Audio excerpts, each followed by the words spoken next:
Welcome to Behind the Camera, a show dedicated to the producers, directors, technicians, and all the people that bring the images of sport to your television every night. I am your host, Uncle Jesse. On today's show, I welcome Michael Abdella, better known as Abs. He's an EVS operator in Detroit, Michigan, done a ton of shows, been all over the place. Him and I have run into each other quite a few times. Used to go up to Detroit a lot when I was with the Nashville Predators and doing a lot of baseball and other things. So welcome to the show. Yeah, thank you. Thank you definitely for having me. I appreciate it. Yeah, it's good to have you on. So tell me how you got into this crazy thing we call sports television. It's crazy how we all kind of have our stories, right? But I was a senior at the University of Michigan, and I needed an internship to graduate. And I was going there to actually be a school teacher. My family, I come from a family of educators. So that was kind of always like, go get your teaching certificate. And then, you can figure out stuff later, but that's the ultimate fallback. So I needed an internship for my communications major. And my roommates and I used to go to Piston games, and we called them the teal years in Detroit.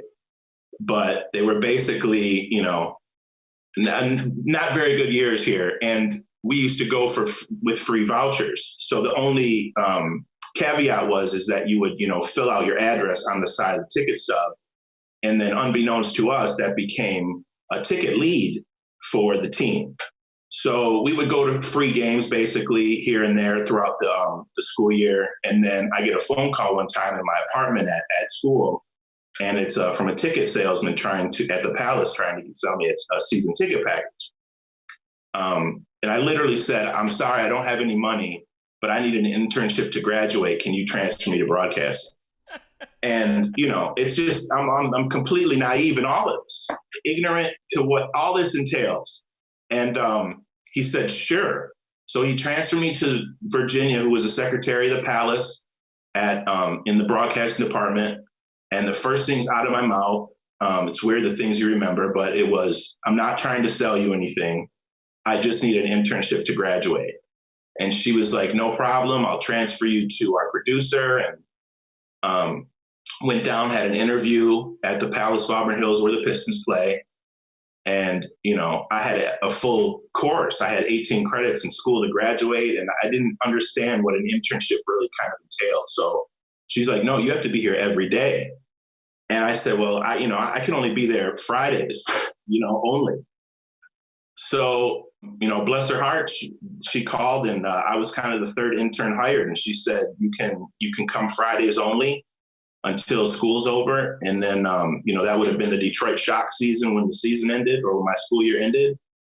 And then, I can kind of finish my internship in the summertime.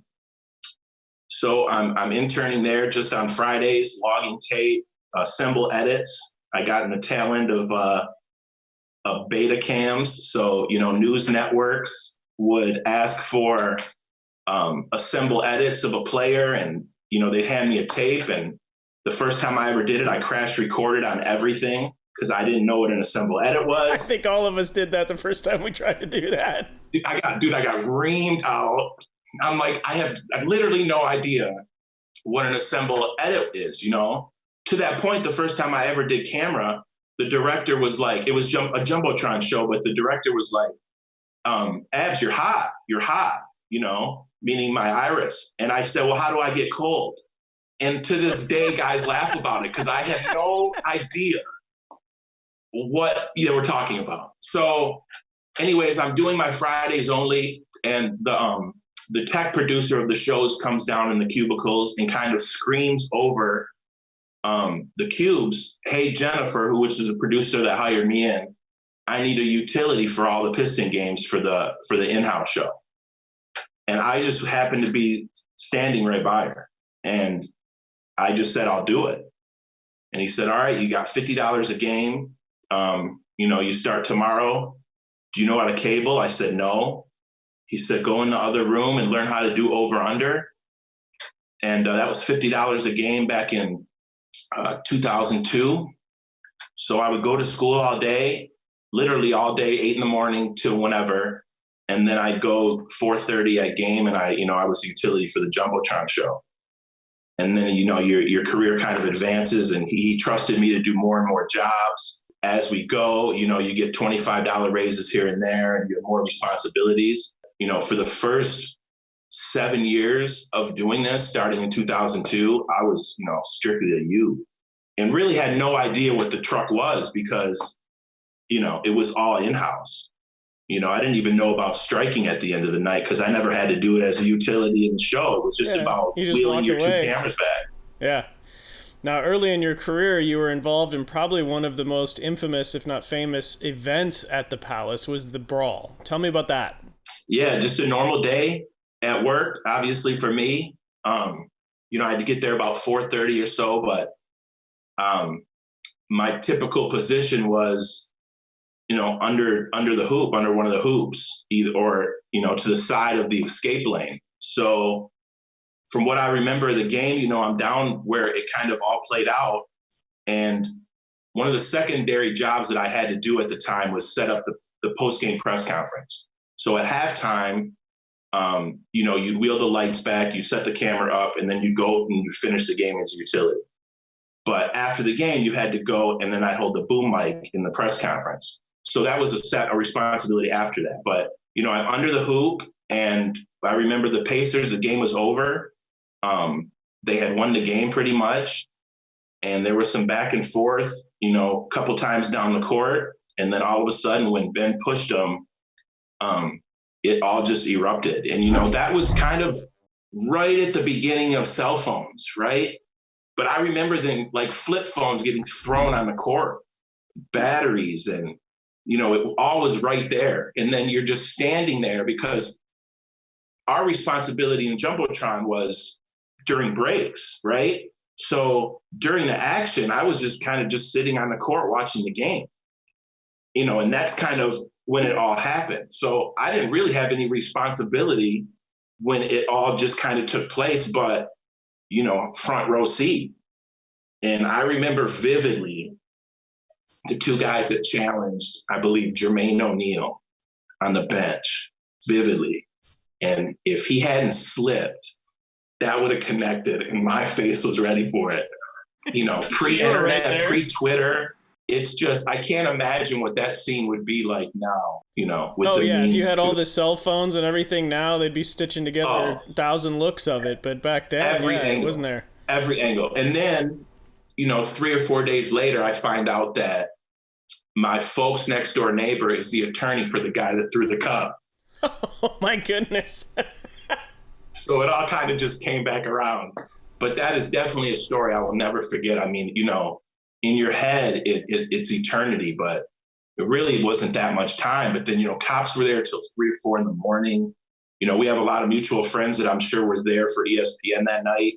And, they had to scrub back the video back and forth for the cops from every angle. And, and that was before, I mean, we've probably added 10 to 12 looks since then, you know what I mean? Between all the other camera feeds that we have. So to think what we could have had now with that, but it's a memory I'll forever carry.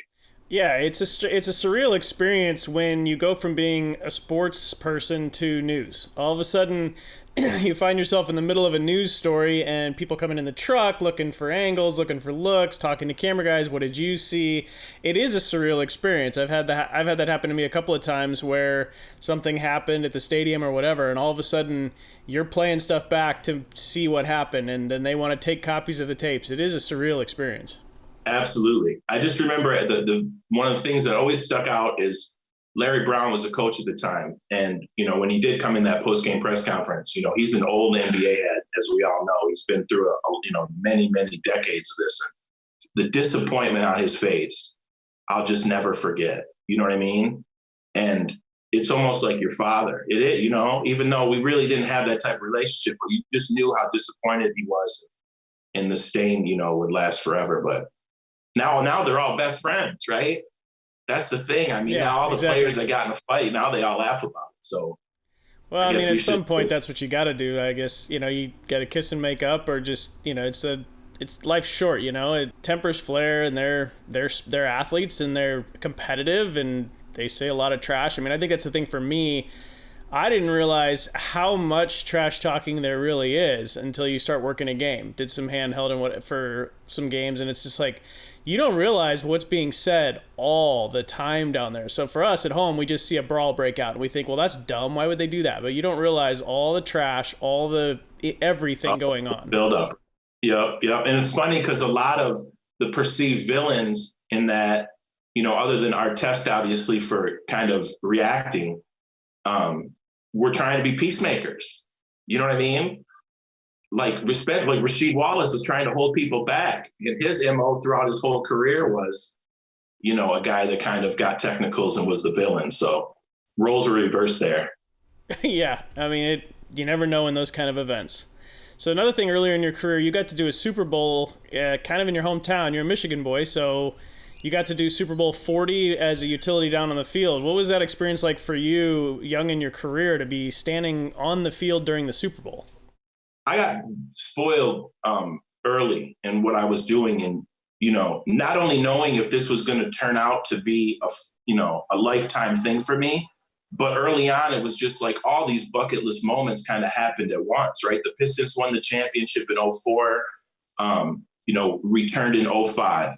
The Tigers were in 06 in the World Series, but in 05 I got the opportunity to kind of PA for NFL Films, and it was a 17-day job for very little pay, but I didn't know any better. So, it was go get distilled water for the coffee maker. It was clean this trailer out. It was make sure that the food tent has croissants and everything. I mean, all the glamorous parts of television. Go to the extreme. And, for 3-4 years, I worked with all these camera guys that are working gigs right next to me, like actual TV gigs.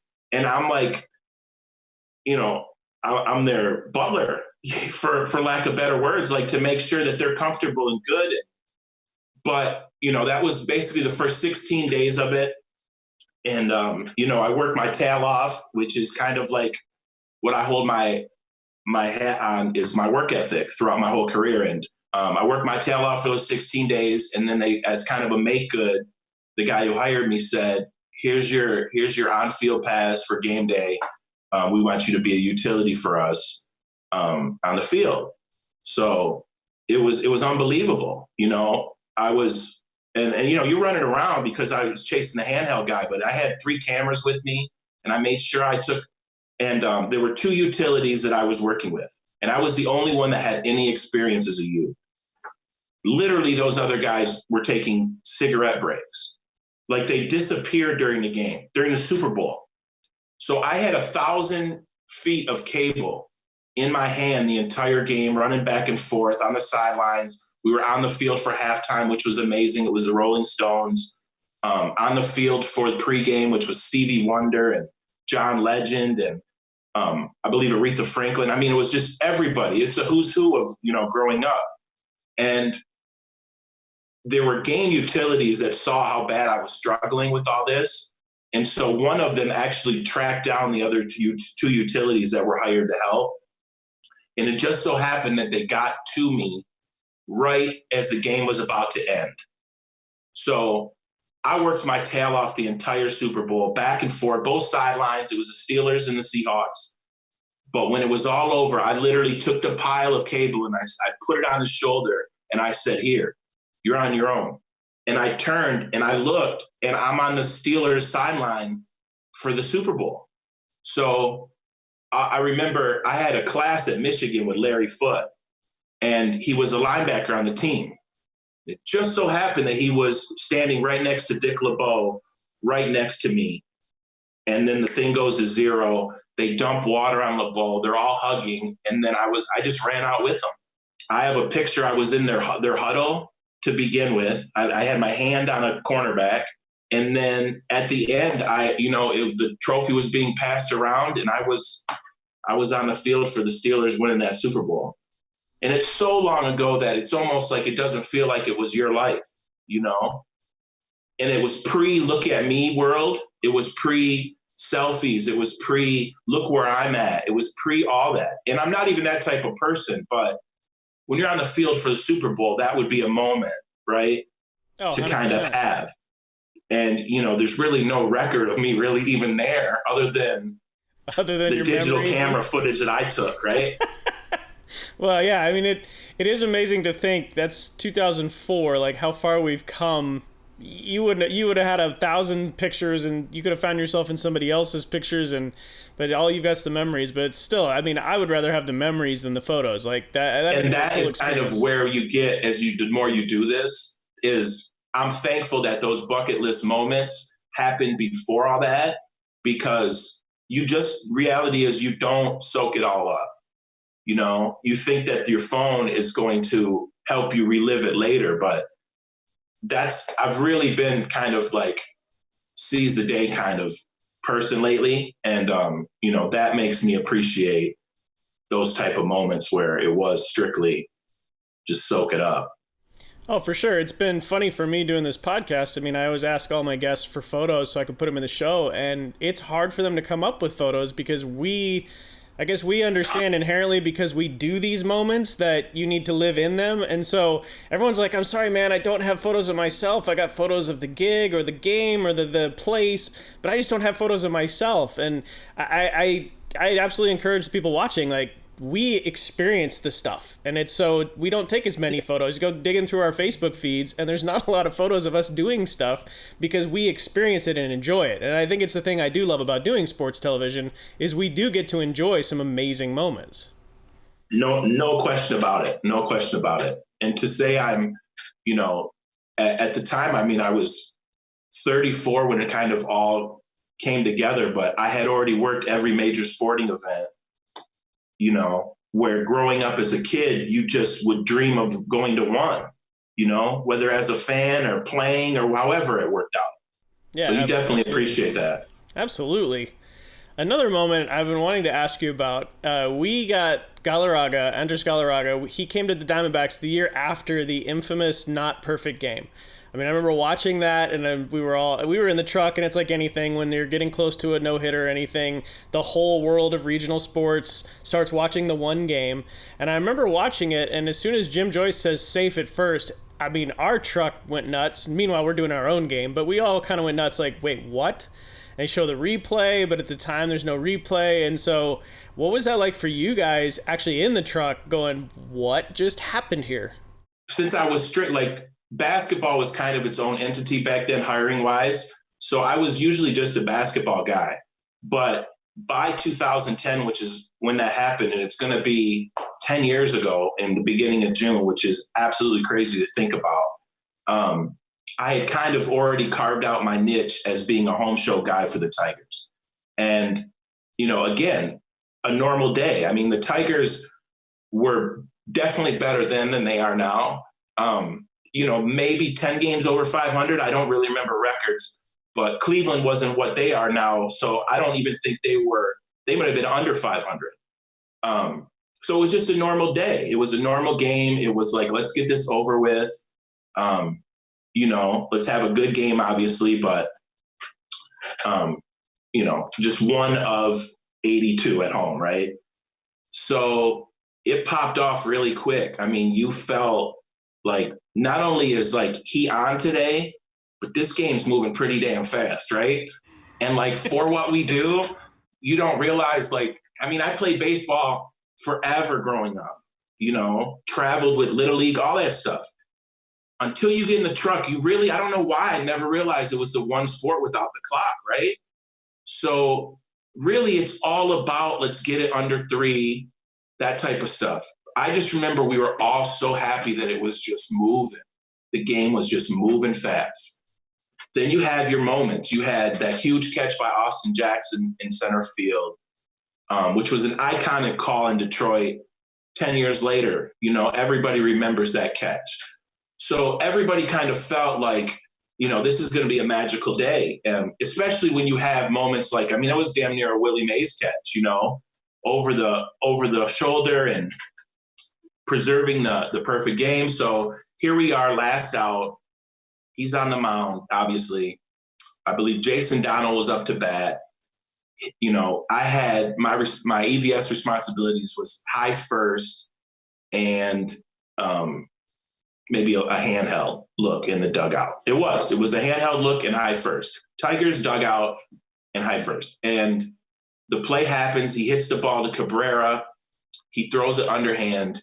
And we knew. I mean, it was exactly what the reaction in the truck was the reaction on the field. It was pure joy, holy shit, and then no way. And then we all kind of have to start getting our looks together and like, who's got the look? You know, at the time, freeze on contact was kind of the one big thing for us to do where, you know, you have, for all intents and purposes, one frame to nail this, you know? Now, obviously, you could set your out and you could do all that, but, it's the you know, we all want to existence. challenge ourselves, right? Yeah, I hated freeze on contact. It was the one thing I just was so terrible at. Especially they want a side look. You know, you can't even see the ball coming, but you know, the freezing, like that was really like the only real freezing we had to do, and that was hit or miss depending on what the analyst wanted. So, you know, producers weren't calling freezes either. So we rolled, but we all kind of instinctively knew like whatever happens first on that bag, you're stopping your machine, right? So I believe, the second look, and it's clear as day on both. I mean, you have, I believe, the camera 4 look where the ball goes in the glove and, you know, and then you see his reaction after he calls save. And then, you know, to this day, that is my favorite replay I've ever had. You know, it was because I nailed my freeze. I nailed it. It was him coming up the baseline. Now, granted, it was behind him, right? But you knew when the ball went in the glove, you knew the pop. So you knew he had it because you could see it. And then you definitely knew on that second look where his foot was compared to where Donald was. And it was, you know, it's my favorite replay ever. You know, I have the audio in my mind still because I remember, you know, I had camera mic. So Barry, our handheld camera guy, chased Leland out once it was over, because it was next pitch, the guy was out, you know, and it was the whole 28 out imperfect game. But it was the next batter was a real quick out. So Leland, Gerald, Laird, all these guys ran out and just went after him. And I remember that audio, and they did not hold back. They did not hold back, you know. And then the next day, you know, he was immediately apologetic. You know, we were doing pre-game, or post-game, so we had to send all that audio down. And then the next day he comes out, Galarraga brings a lineup card. He tears up, and, you know, and then they went to SB and write a book together and all that. But from what I remember from that, I took away 3 things: the Jackson catch, which saved it, my freeze, and the fact that the game was an hour 45. Yeah, I know. I think my shortest is a 152, and you're like, oh, that was amazing how quickly that went. You don't realize. I mean, the thing about a no-no or a perfect is that they do go really quick. I mean, it's just, you know, and when you're used to 3+ hours, all of a sudden, especially you guys in the American League, all of a sudden a 145, you're like, holy crap, it's the 9th inning already. This is insane. Right. You know, we still were thinking, okay, well, you know, we still have all the coverage post-game, and we ended up being there just as long for a 3-hour game as we were so for much a more post game. Yeah, because everybody had to be heard from, right? Of course, why not? Right, for sure. And then you found yourself in the middle of the Verlander no-hitter, and you weren't even supposed to be there. No, I wasn't. An EVS guy here in Detroit. He's since moved to Orlando. Andre Harris. He does Sunday Night Football now, but we kind of started out as utilities.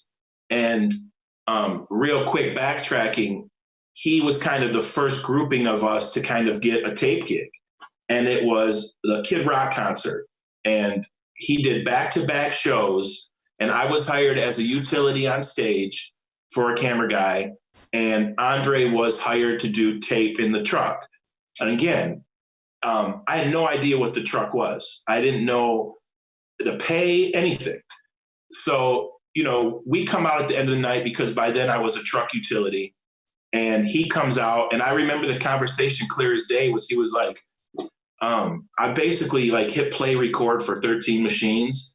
I sat back, and he told me he got like quadruple what I made. And that was my first moment in like, what is going on in that truck, you know? And I can honestly say it's never been about the money, you know? But the whole aha moment was like, you can make a living in this, right? And before, you know, I had always done so many jobs and then changed in my car and went to work that I didn't understand that you can love this, but you can make a living at this in a career, and it can be both, and you can love it and all that. So again, baseball was kind of the last sport I got into. The guy who brought me in to do utility for my internship also gave me my chance at tape. So Andre's in tape, and he can't work 2 games in this series. And it is the Saturday and Sunday of the series, I believe. So since he looked out for me, new guy in the room, he kind of requested that I would replace him. And I did, available.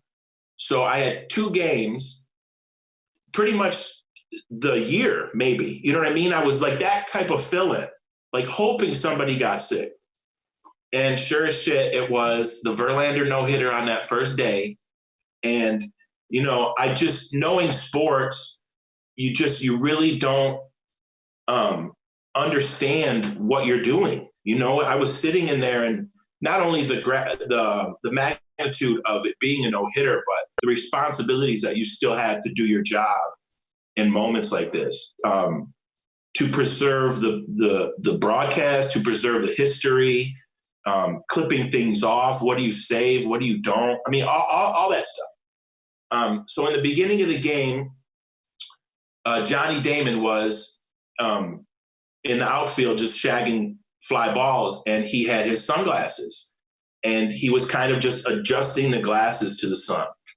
So I thought it was interesting. I clipped it off, and I kept it. Well, in that game, the sun became a factor for a play with Johnny Damon, and I sold that in the game. And, you know, and then the no-hitter happens, you know, first one at Comerica ever. And again, I'm so naive in this. You don't really understand what you're doing, but I'm in it, you know. So many moments I've had where you've just been in it, and you just got to react. And I think that helps you out through so many moments where you have to multitask or adjust to conflict, which I'm still working on. But, you know, it trains you, and no matter what job you do. So, you know, they have their meeting the next day about, you know, what the no-hitter and everything, and the EP asked specifically, you know, who clipped that off and who sold it. And it was me. And that kind of paved my way to get on the home show, was like literally that clip. The Johnny Damon looking at his, you know, sun through the sunglasses and adjusting kind of how that would be a factor, which, you know, I would have passed it up. I've done it, right? Yeah, you never know what the shot's going to be, especially those ones that you clip off and then go sell many innings later or whatever. You know, that's something you look back. I mean, it's producers always look for that, and it's what puts you on the map of some, you know, it's the stuff, it's the extra stuff. You know, for me, even as a director, I try to look for the extra stuff, because we've all seen the stick and ball, we've all seen the ground ball, the double play, all that. It's those little things. I'm just like you as an EVS op. I love looking for the little things, and those little things are what tell the story. And it was a day to tell the story. Absolutely. You know, doing football now, subtlety is everything. You know, less look at me boisterous and more, you know, just the one guy that's just so devastated on the sideline, and we just happen to get it. You know, so you're absolutely right when you say that. Is that those are really the moments that capture the greatness of it. You know, I've had moments where I've had to do fan cam for things, and, you know, they don't want the guys that are looking in the camera. They want the father and the son that just captured a moment, when they don't know the camera's on, you know what I mean? And, you know, that's the beautiful stuff. And really that's kind of, I think, what the world misses most right now, you know, are moments like that. Yeah, 100%. I mean, sports is more than just the stick and ball. There's so much, it's family, it's camaraderie, it's all this stuff, and the fans. I mean, I miss the fans. I miss sitting in a truck, laughing with the tape room, laughing with all the people, going out to dinner after the game. You know, you have all the pressure and stress of the game, but it's nice to just do it with people. And I think sports is the same thing for the fans. Like, it's going to be cool to have sports just to watch, but there is something about going to the ball game with your kid, going out to the park, all those kind of things. Last question for you is, what is your favorite TV moment, whether it's tape op, utility, all the different things you've done over the years, but what would you say is your favorite moment? My favorite moment in what I've done is probably the first Super Bowl I was able to work in the truck. And that was Super Bowl LI. It was Patriots and Falcons, obviously the comeback. Again, to backtrack a little bit, my first travel gig ever was Big Ten Network. And I had just went through a divorce, and, I was a regular in the Detroit market as a tape guy by then, home shows primarily, but still visit home, whatever. But I was strictly tape. And Mark Hall, who's an EVS guy in Grand Rapids, they needed a second guy for the show. So again, he was like, look, it's going to clear your head. I know you're stepping outside the box, but think about taking this gig. So, it was the A crew for Big Ten Network. So I took it. I took it to get out of my house. It was, very, you're selling the schools, you're selling the network. So very Reese's happy, but it was the fifth, sixth best game in the conference.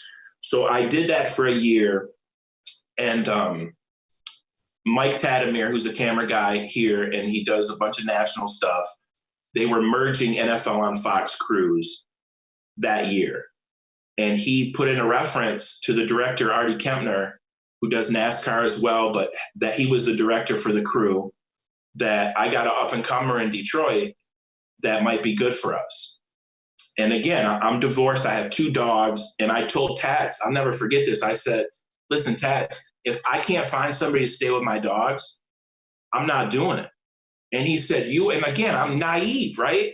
He said, you mean to tell me if you can't find somebody to stay with your 2 dogs, that you want me to tell Artie Kempner that you can't work his crew? And I said, yeah, because I didn't know. Well, my cousin stays home from school because he graduated, but he stays home locally for school. So he ended up living in my house while I was gone. Everything has worked out since, but that was 7 years ago. So now I've been on this crew with, Pete Macheski is my producer. He breaks to do the World Series for the baseball run. Artie's the director. And for 7 years, we've been a crew. But I was kind of a no-name coming in. Like, it wasn't as if Artie or Pete knew who I was, right? It was a camera guy who gave me the recommendation. So for the first few years, I was always trying to kind of stand out or show my name in Fox as well. And to my lead EVS's credit, Nick Franklin, who's my lead for football for our crew, he always fought for me to kind of get those games. Pretty much my first experience with the A crew ever. I didn't do any playoff games with them. I did one Thanksgiving game. Second experience is the Super Bowl with them. I'm pretty sure they still don't know who I am. And Paul Duda gave me a spot, and I was supposed to have the players mic'd up, which I was excited about. But the Patriots nixed it very early in the week. I had to get there Tuesday. So like Wednesday, we find out that the Patriots are nixing mic'd up. So then the Falcons said, well, if the Patriots aren't doing it, we're not doing it. Now, obviously, mic'd up with Fox is different from what they do with NFL films, but, they wouldn't do it for the network. So Duda came in and said, I really don't know what your responsibilities are going to be, but here's a big screen. We were in a 4K truck. So he said, here's a big screen. We got it on program. You can watch the game. And my machines were Vermont and Montana. So, it showed you what priority I was, right? But he comes in Friday and he's like, okay, we're going to give you owner reacts. And you're going to sell to a sub-producer. Well, the sub-producer was Pete, my producer. So immediately I was at ease because I sell to this dude all the time. He trusts me, right? Even if it's a bad look, I'm kind of I'm in the purgatory, right? Like he's not selling it to heaven yet, right? So I can make mistakes. What ended up happening is the owner's reacts kind of were part of the story when the Patriots started coming back. So I ended up getting 8 looks in the Super Bowl. My first was the Arthur Blank high five going to break after the Falcons went up big, right? Telling stories. And then he kind of moved his way down to the sideline as he thought the game was in hand. And we had a camera on him, and his reactions changed dramatically to very morose and depressed. And again, that became the story. So fortunate. A lot of my career has been right place, right time. Willing to take chances when I'm really not a chance taker. But knowing that, it felt right. All this stuff feels right. So I ended up getting 8 looks on, and then I gained their trust after that. We're in the camera meeting for the Super Bowl, and Rich Russo thought I was working with the Sky Camp guys. He didn't even know who I was in the camera meeting. But, since then, now I'm doing Thursday nights with them as a fill-in during the season. I have my football, and it's been 20 years doing this. And you just can't imagine doing anything else, And to come from a 9-to-5 family, and to come from a career where I've worked every year since I've been 14 years old in 9-to-5s. And then to have such an untraditional job and, as the sacrifice you make with family, the holidays you miss, it all seems worth it, and the people that matter in your life kind of stick around because, they realize how much it matters to you. And then everybody just figures out a way to make it work. Well, and we're all a road family. Love working with Duda and Pablo and those guys. And I mean, we all of us, you work in the Fox family, the CBS family, everybody knows everybody. We've all worked together, and we are kind of that family away from family, and it helps the road grind not be such a grind, and it makes those events fun. Abs, totally. Abs, I appreciate you coming on the show today. It was a pleasure. I got to go because I got to interview your buddy Tats. So I appreciate you taking the time to join me today. Absolutely my pleasure. Tell him hello, and thank you for having me. I appreciate it. Sounds great. You have a good one. All right, you too, bud. Take care. For more information on today's show or to watch previous episodes, visit our website at behindthecamerapodcast.com, and we'll see you next time.